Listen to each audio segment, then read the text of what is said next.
Hey guys, it's B. Foster. I am having a hard time talking about this. Whoo boy. Okay, so today we're going to talk about Therapeutic Thursdays. It's going to be a new segment where I talk about mental health and getting mentally healthy and the kind of stuff to avoid and how to help people with mental illness and how not to put down people with mental illness. So, it's going to be all that range because despite that, the theatrical Thursdays used to be the thing, and I'm still gonna occasionally do a theatrical Thursday here and there. But I think I have a lot more to say when it comes to mental illness, and I think there's a lot more that I can clear up when it comes to mental illness. Particularly because it's so often misrepresented online and in society and in shows and movies and just everywhere. It's really not well handled, and I think there's there will be an improvement on that as more people like me come forward with our stories and give more resources to authors and writers trying to understand this. But in the meantime, we have a lot of misconceptions in our society about mental illness, and it's been that way for a very, very long time. As far back as there has been written history, there have been people who had mental illness, and those people have often been excised or worse. Yikes. So it is better, but that doesn't make it good. All right. I suffer from major depression, for those that don't know. I was diagnosed recently because I went to a psych ward, probably about a month ago, maybe a little over. This is really hard to talk about, guys. Okay, so longtime fans of the channel will know about Dwayne Francis Horton. He was a friend of mine, and I was teaching him how to sing, and he was a complete nerd, but he was a good guy, if ever there was one. He cared about people, and the only person he ever really found any fault with was himself. He thought he was terrible, but he wasn't. Anyway, so we lost him to suicide. And that was probably the hardest loss in my entire life, and it might very well be the hardest loss that I will ever endure. For those that haven't lost someone close to them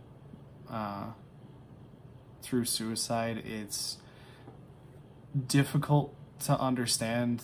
I think it's honestly impossible to understand. If you haven't been there, you just can't. I couldn't have before I lost Dwayne.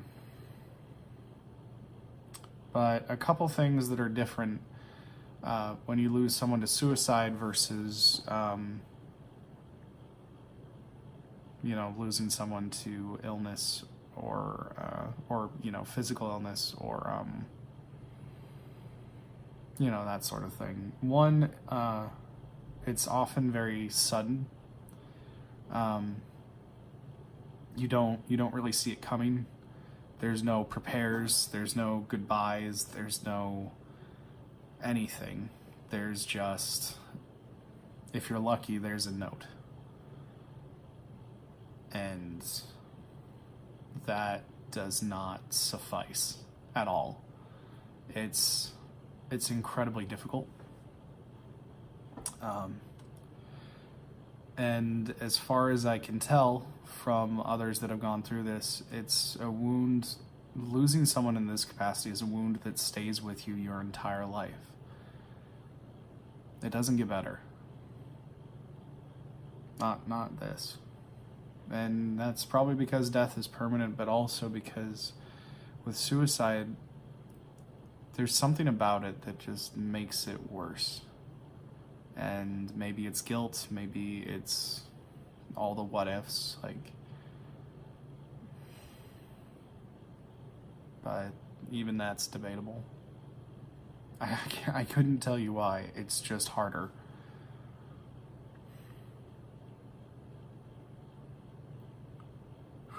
So anyway, well, a little while back, about a month back, Dwayne's mom contacted me asking if I had any photos or videos of him. Turns out I had several. And so I was looking through them to post them for her, and I did. And seeing him again, and particularly hearing his voice again, was unbelievably traumatic. At a certain point, I ended up crying and screaming as I was driving down the highway. I couldn't stop. And it just all boiled over.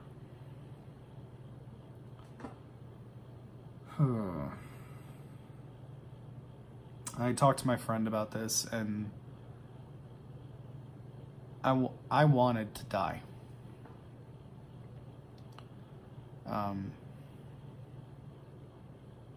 Yeah, it wasn't, I guess, it wasn't even that I wanted to die, it's that I wanted to kill myself.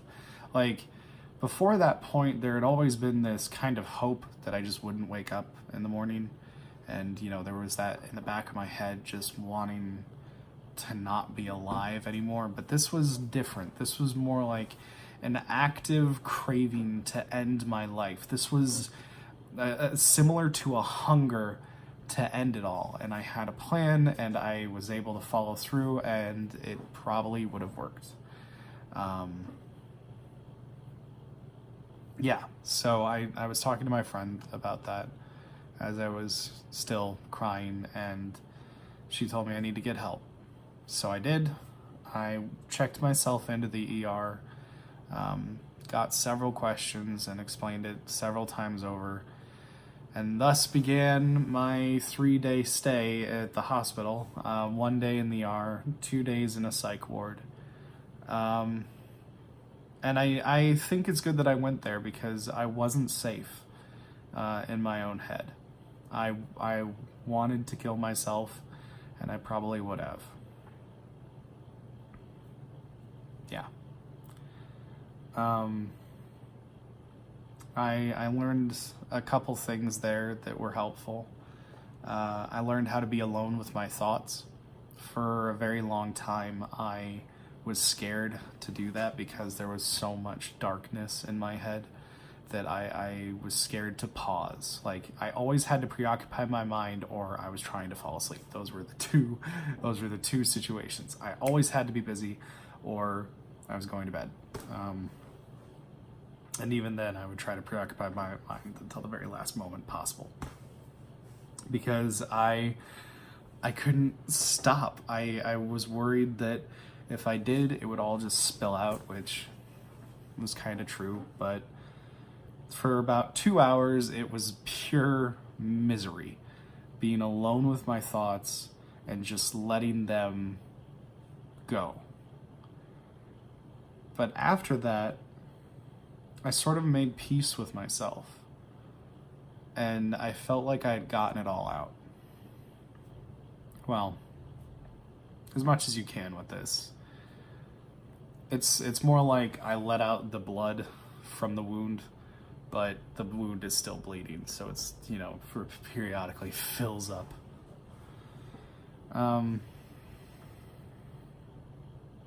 Yeah, so I was able to be alone with my thoughts. That was pretty good. I sang a lot around the psych ward because there is not a lot else to do. Like, you can watch cable TV or play Wii Fit, and I mean, it's fun, nice, I guess. That was a pretty big hit there, not gonna lie. I felt like the king of the nut house because I'm pretty good at acting happy, and I did that a lot. I was honest, though, with my doctors, because you have to be. It's the only way they're going to be able to help you.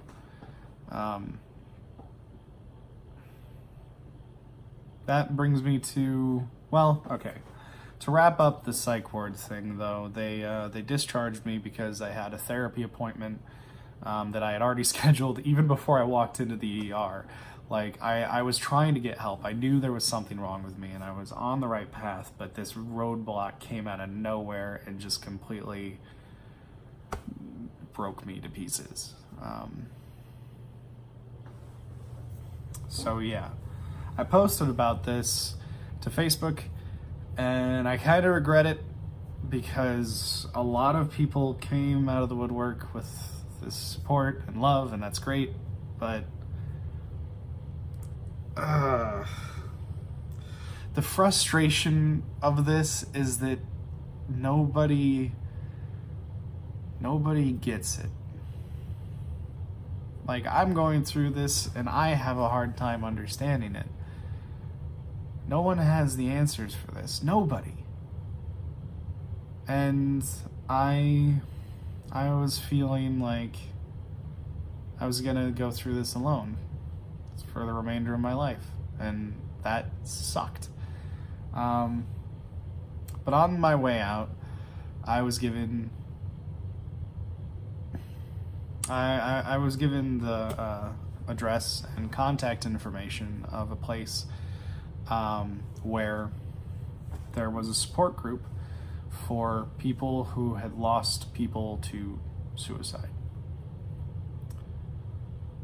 And I walked in, and for the first time in my entire life, I felt like I was around people who understood. I didn't feel crazy that I hadn't been able to get over Dwayne in 3.5 years, because there were people who had been mourning their friends and family that they lost for decades. And it wasn't something to be ashamed of. It wasn't something that was wrong. It was just something you were going through. That's it. That's all it has to be. That's all it should be. But I think a lot of people want me to just be okay. And I understand that. Like, we all want our friends to be happy. We all want the people we care about to be happy and be okay, but that sometimes that's not an option for people. And we can't demand people to just be happy. We just can't. And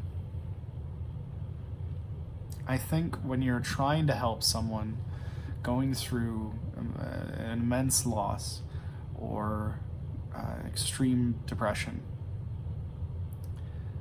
we don't have to make it better. That's not our job. And honestly, it's kind of good that it's not, because we'd all fail at it miserably. Because nobody has the magic words to just fix it. It's not like movies or TV where you just say the magical thing and then, oh, maybe there's hope, you know? No, it doesn't work that way. And I think even that logic is just so damaging. Because if we think that we can fix everyone, then we're going to be upset with ourselves and with the people that we're trying to help when they can't be helped.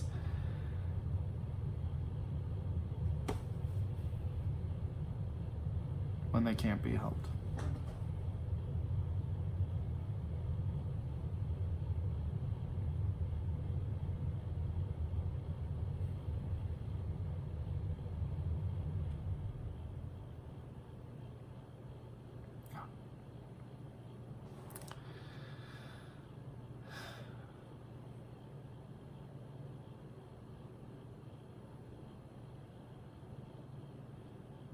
This was extremely hard to talk about. If you're going to post in the comment section on this particular video, I'm going to say, fight the urge to try to make this okay. You can connect with me if you want. You can share your experience if you want. But this is not okay. And it might not ever be.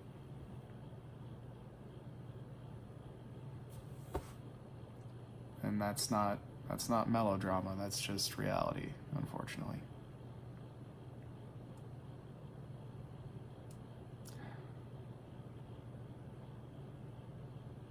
I wish you guys well.